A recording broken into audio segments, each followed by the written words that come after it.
প্রথম থেকে শুরু যাত্রা। ট্রেনে চললাম বামনডাঙ্গা থেকে, যাব হচ্ছে বগুড়া। ট্রেনে চড়ছি, এই যে চাচা, এই চাচারা খাচ্ছে হলো পপকর্ন। দুই চাচা, এই পাশে আমরা দুইজন। এই চাচারাও যাবে সরি কামে। শুরু আমাদের যাত্রা। সেখান থেকে বগুড়ায় নামলাম। বগুড়া থেকে আমরা চলে যাচ্ছি মহাস্থানগড়ের দিকে। তারপরে একটা অটোতে চললাম। অটোতে ভাড়া নিল চার মাথা, বগুড়া চার মাথা, 15 টাকা পিস। তারপরে সেখান থেকে চার মাথা থেকে উঠলাম হলো বাসে। এই যে বাসের যাত্রা শুরু। এই যে চলছি, বাস থেকে নামার পর মহাস্থানের দিকে যাচ্ছি আর যাচ্ছি যাচ্ছি যাচ্ছি। তারপরে আসলাম এই যে মাজার শরীফে। মাজার শরীফে আসার পর আবার হাঁটা শুরু করলাম। এইবার প্রথম আসলাম।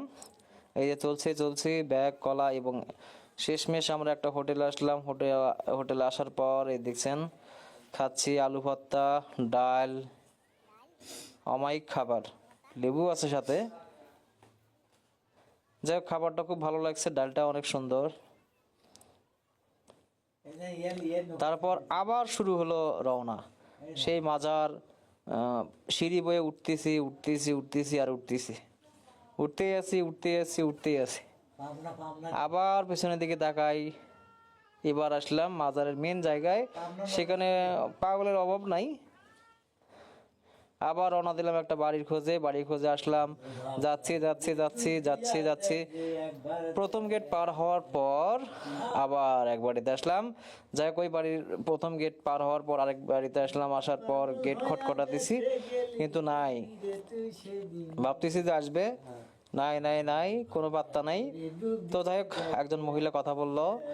যাই হোক, মহিলার সামনে ক্যামেরা না ধরি, সেজন্য ক্যামেরাটা বসে নিয়েছিলাম। এই যে শেষমেশ এক দাদি আসলো এবং দাদির সঙ্গে কথা বলার পর অনুমতি পাইলাম এবং ভিতরে ঢুকলাম।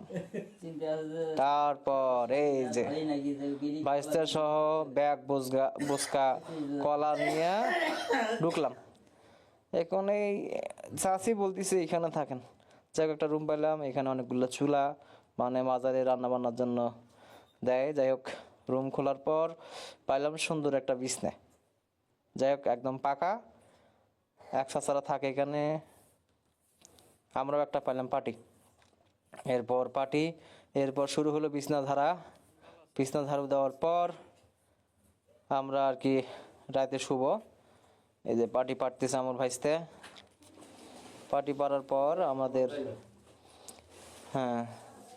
যাই হোক, পাটি পাড়া শেষ। এখন আমরা এই যে ট্রেনের মধ্যে কলা কিনছিলাম 10 টাকা হালি, সে কলাটা এখন খাবো। যাই হোক, কলাও খাওয়া প্রায় শেষ। এখন আমরা চলে আসছি মাজার শরীফে দেখলাম একটা কুয়া। যাই হোক, কুয়াটা অনেক পুরাতন, অনেক গভীর ছিল। ময়লা টয়লা ফালায়, এখানে তো পাগলের অভাব নাই।